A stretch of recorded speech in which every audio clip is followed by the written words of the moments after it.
FASTag pass உண்மையாகவே வருடம் முழுவதும் பயணிக்கலாமா? யாருக்கெல்லாம் பாஸ் கிடைக்கும்?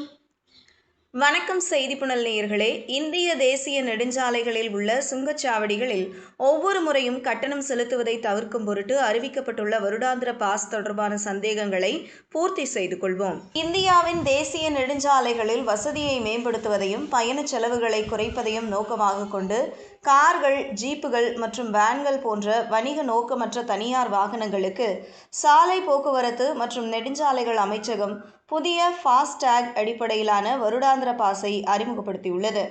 மத்திய அமைச்சர் நிதின் கட்கரி தனது அதிகாரப்பூர்வ எக்ஸ் தளம் மூலம் அறிவித்த இந்த பாஸ் ஆகஸ்ட் 15, 2025 முதல் அமலுக்கு வரும். இதன் விலை ரூ.3000. வருடாந்திர பாஸ் செயல்படுத்தப்பட்ட நாளிலிருந்து 1 வருடம் அல்லது 200 டோன் பிளாசா பயணங்கள் வரை எது முதலில் வருகிறதோ அதுவரை செல்லுபடியாகும்.